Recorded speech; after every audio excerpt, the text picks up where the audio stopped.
Alright, eneno Delight Multimedia YouTube channel. Of course, chiario duchu no wakeli yub mabejo ma eneni reality podcast ke lamera Kevin kamano waneno jami maduong full. Iramu chiri comment section kanyu ngome tamani wanyware pien watika neno kom lok jami ke kome mateme tedero jami mateme ko moneno duju atamani nywako yubman keri ubikonyo in bene ya chiel unyomu kene pien yene chawa mokene ti jami mokene ma pibi no keru ngato mamara beru keri wachi jamini kun maingeo ni gitie time ento ngato mo pemu bi nywako keri until inano video enima watie ka nyuti kombedi chawani yebi nyangi karaje mokene time tin ngoma wabi neno ena ye fia uno luora yo berungo ajole la mera aluo ba ana luo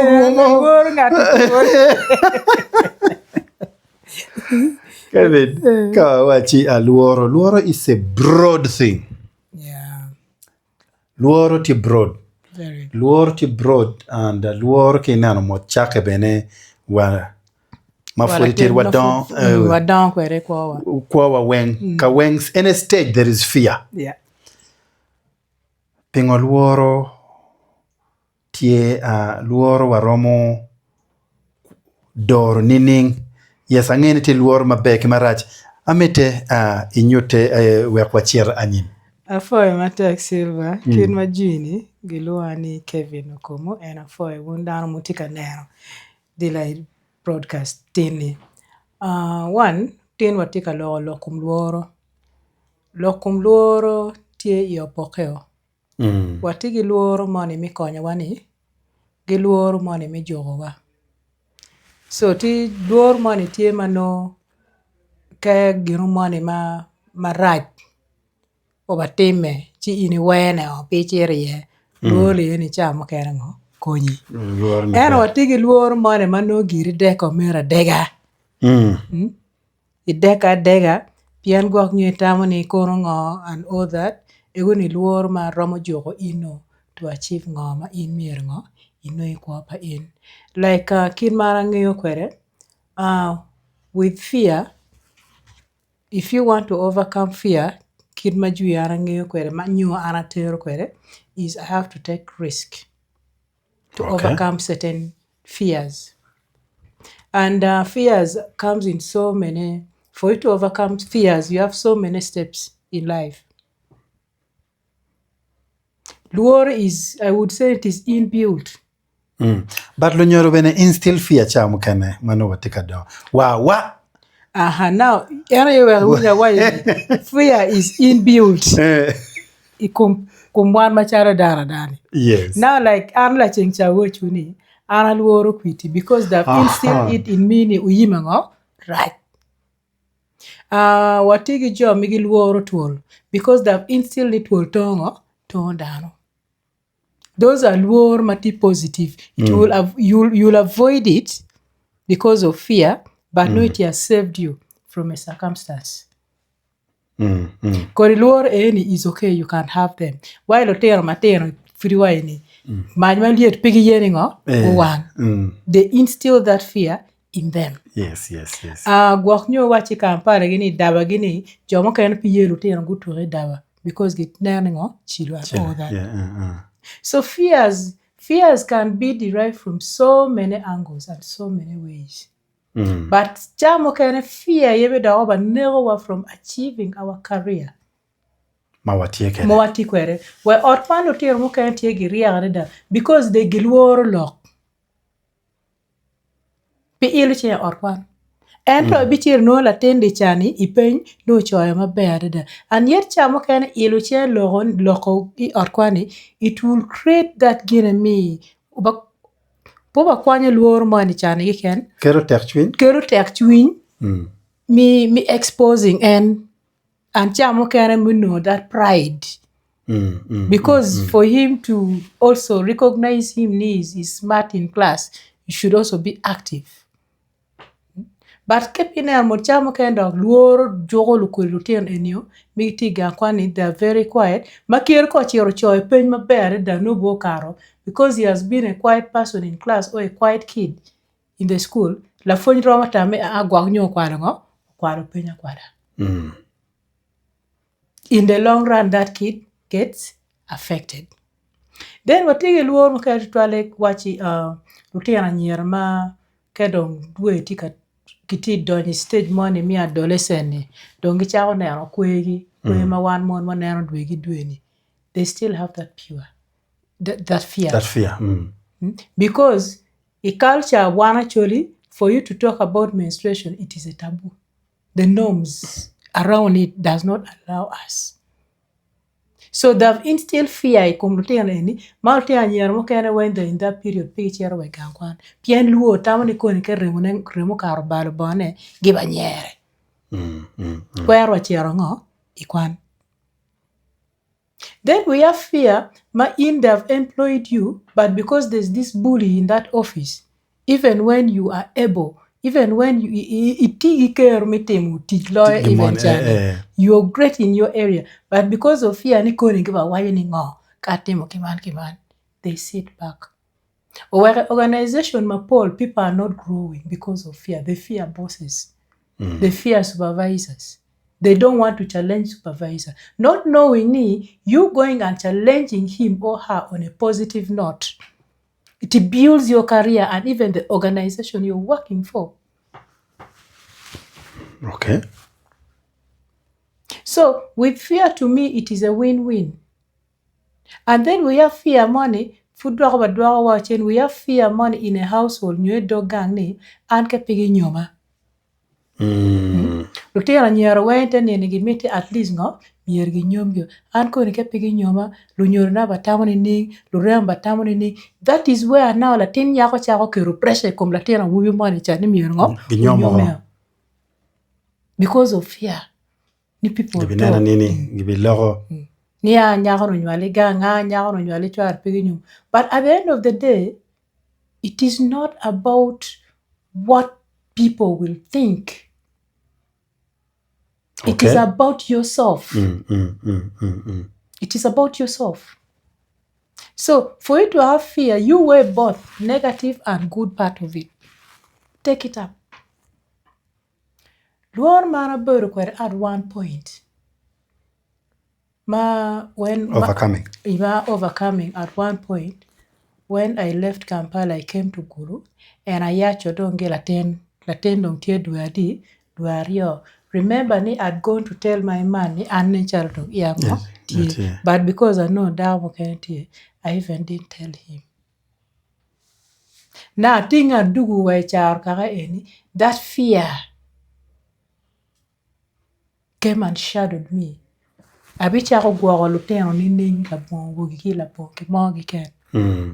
started even living in denial.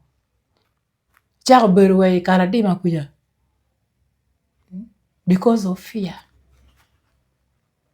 I lure money bedo chago and maybe cherchi kwan each in you. You get? Because now I'm fearing the outcome of what will happen. Till I had to stand my ground. So sometimes for you to overcome fears you have, accept this challenge or this situation, then you take it up from there. You never know. Because setting back your thinking. You reset your brain, reset yourself. When you have fear, reset yourself, repackage yourself, and then the kongdong ni ginengo utimeo. Now there's a day malo ko biyon ka attacking an gang atian kan gigwo again. Sometimes back.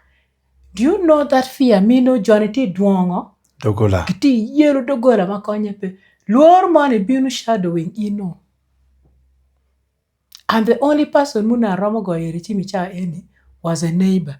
Barapebe ginama chimpa jirani. Kenya yedong en gi wai kwa pa mafia gi komini. Ati uchimba chungi wangot ka logo matek ni ati loga fande jirani. Wek lu kuongo win. Because the option my can go, but you have to stop what is putting you in that situation. So sometimes we need to be so quick to. And you are risking. I was risking also. Yes. I was risking. That is, you should be a risk taker if you want to overcome any fear you have. Kedni an malworo kwitni. We can overcoming fear any. Mir ka ye kwiti dongo lake kuma. Mapingo piyot. But wir ka ye.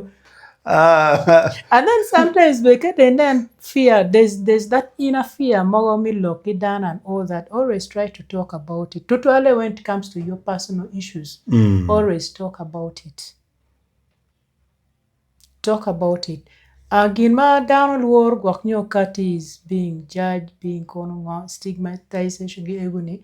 But when you have fear, try to address it with one or two people. And when I have fear, like there are certain fears, it is very sensitive. So I normally like doing yoga.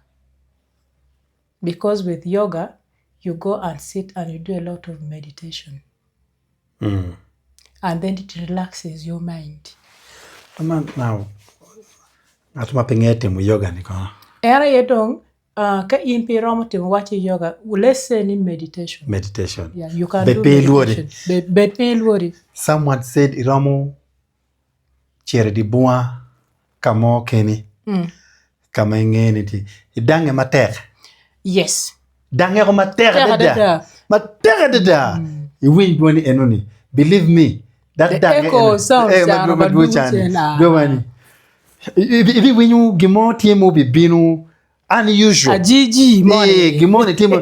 Ginane ndu pete me kuono betime. In tem kong kitmer kamadano peraye. Tie gimo tika nyenu wichi dange mateka dada. Now, for you to overcome fear, you need to be alone. Like you said, just be alone. Yes. And then Kecharo and Pole, I like taking a long trip. In a place which has no network, has nothing, and a beautiful. You don't know even, but you're just driving. I'm just driving. On record, at one point, I drove up to Kidepo. I went and met friends at Kidepo. Ginmer mangeni, Aramichero, John Karachani, there's a place called Kidepo, but Ginmati more kana ye more what I never pay query. But because I was stressed, I was in fear, I was panicking, and I realized ni pa gerong at more again. So ngano mi rana opening a lock wearing on, pero alwoni ka waju koni dori. Kondoki be boronia. So anama chero ni, it gives you time. Meluodo. It gives you time to reset. It gives you time to, sometimes you also assess yourself. And once you assess yourself, you also see the value at that point.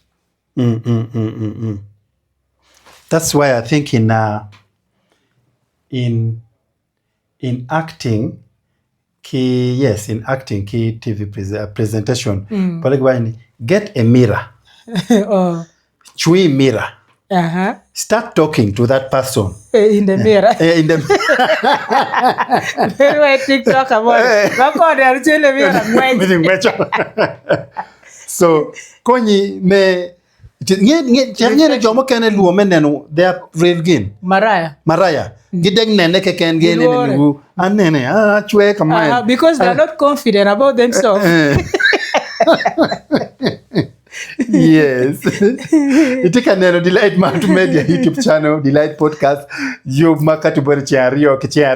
Reality Podcast. Yes, Reality Podcast. Komlok. Mana wabere kan wanywako. Mana ye jami matime ninu duju. Ye weri kwe iwoki ye. Itika woki ye. Unyuibi woki ye. Pien kache kwa luoro wangu berutie. There is that fear.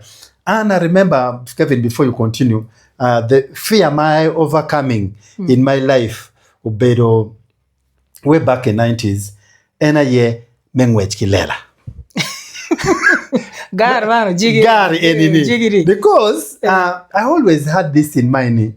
Lela, taya neti ario. achiel kuja kikany an moro ka achunyi wi lela kiti an dabi pora chal gunia nyimo nyoma ka abi balancing nini but gina dogi on the other side gina dog challenging ngan ma pushing an tutwal me funyu lela en umera matidi nge ngwech ki lela ne chwero chunya ne duju I was like ni Latin bene Latin matire lawyer en nge ngwech ki lela and ma did enini so I started Momori. There was a gentleman Notiki Hotel. Acho mera kudeku chon eno maro itieki yugi so hotel no ti yugi tikanyo yenyo ngataro mokwa entiki lela ba but mero ngatomo maro mokwa yugi no chero on awacha ni anabi onye yugi eno nitin wani pengenge chula pengenge chikila wacha it's okay atwe yugi ngelela alor lela ena alora kom alora ni okoro achira yugi Adwogu ma lora. Then this guy was like that. Chiri berka lora. Piorong penong gadi. I was like, no, ara miro lera ni. So until nirumodong, achara entamen ki chinene. Momot. Ma, part of course oberutie. But ma a realizing ni, kai controlling tuwe eneni, iwote yenge kara, gening weja. Within 1 week, afonyo mwet kilela.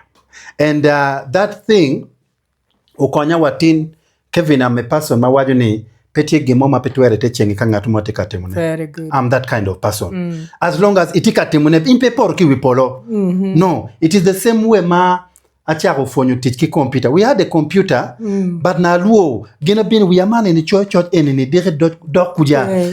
Dok kara tatika tika nene dok war kati kuja. Computer was there, Paguru computer for almost like Guemaroma Bichel. So, Amaro music went to ye. Umere chiro guru kamil music tie, akero music, anero waturu, anero any guru ba, timu jami. Watching no phone gine na watching adegi. Nero modong, abinu ngatomo ni mete wa banning bore we. Sa wachi anabi banning. No CD. Akera wacha neno ni nduji nyeri kwanyo copying chikero i real player moni luoni real player chideyo ban kara anna ne copying we matika copying atika copying from the same disk atika dwagone the same disk manaka na aku gini for like 1 hour out pere then nyeri dong chamo dong bilway talti timungo awa ina tika tem banning we itika banning we man dey be we gino be crashing ko kom dara we computer awe computer kom dara for a while but until kitagi waju ni at times you overcome you overcome jami acha ko fonye ne momot ki gudune ki penyu jami pera termada atem nene aromatem nene so that was my story kidma. Actually, you see, overcoming fear is a process. You don't just wake up in the morning, then boom. It's a process. Yes. And now it has almost about 7 stages for you to overcome what? All your fears. But also you should realize it is not going to be 100%. Yes. But at least you reach somewhere that will make you survive. Now, luor ma wan dano watikwede, chamo kene wana ye wa miro kenwa. Luor mo kene wa miro wan kenwa. Because still luor mo kene to me is not necessary. Like dano luoro wajen luo nyini I'm a single mother, they feel bad mentioning such names. Yeah. Uncho luonge ningo ke dano pe. One more megwa tietera. Don't look at this single father. Now you fear. You know, sometimes when you keep on mentioning something, you keep on practicing, you keep on, repeating it gradually, you will accept it. And it makes you stronger by that way. And you gain that confidence in you, and you start believing in yourself. Because that is you. That is you. There's nothing that is going to change about it. So, chamo kere wan kenwa ye puwa ye. Ngoma wa beru. Now, and hearing how long it took me to gain confidence, to stand out and start speaking, to people before politics. I was so used with my community work. But this time, it take a biro la bit qui. La bit qui, you're not just going to just with them why it take a lar will give you take a instruction ba. Iti baro dogi bore. iti lego gi Wacho gi pingo. pingo. Piri termir gimini. Gibot no part because under ango mi teacher ana ye daga instructing down Exactly. ngom but kuja ana ye atika vurula voro maloy wen ka bako doga. So it took me time. I gained confidence by doing it every day. Going to the field, bureau every day. By the time I realized it, I was so determined. And and get a tigi mentality money. Once I have situations, your problem, you give my can whether fear or what. Kona tiga chele can I always pray for it to multiply. Ka romo no peka bit, nya romo no problems a bit, nya romo no luor a bit. By the time ana chako solving a bit eguni, no anda chok toro my Gulu City. That is how I believe in myself. Because takawa wachi wabetka nenga niya magiru moe ken gikeli we mecha you don't want to touch it. Like hey chane nano politics mi Uganda. Taka iriluo nying muozi word paradit logo ni pop. Inano kere down chako reacting kwere. Down luor waluonye. Because he has instilled fear ikum down. But at the end of the day, we shouldn't live in fear. Address something appropriately. Yo kitikelo kere also matters. Hey, how you bringing it also matters. So the issue of fear now tika yero down my pole and totally still goes back to the same category of people mwati kwedi kaka ene. And fear mada now wachi totally in kumcho cho mon matika goyo cho duong mo ento mon utingwor chere police ka dore ni dor daho newe why lik bena yo lik ni ningi manu daho ti goini you need service in you need justice daho ko go you need justice and be ke cher bara fande the way maginene kere ini no afande is going through the same thing. You know what in Kampala? Actually, 3 weeks ago, I think Borologi la remo mo Kampala. Che, gikelo nyingi mon ma agu jong go down ma konyepe. Yer down no jong. So mo alo apenya we in ko we ha ando ki go war yo. Now for you to open na me wa yile. Yer down mo wa down go give ngo. But I want to tell you Chani, men are living in fear. No justice because they fear embarrassment. The fear embarrassment, yes. They fear embarrassment. But it is already, your own fear is already killing you silently. Why don't you just walk to officer? Yen men me no dahani. Yena ye kero chane kum daha eni. Gwako wako de chano mi ye kero gi gufu money. Uchero chi setting we apian gi wuna yebo pele yu one mon ba. The water kwere one ayekin mbe wa treating ko. There are cases ma in kero dehoni gang. Daho the first day mi kera ke the first 3 months no face mi mani ko.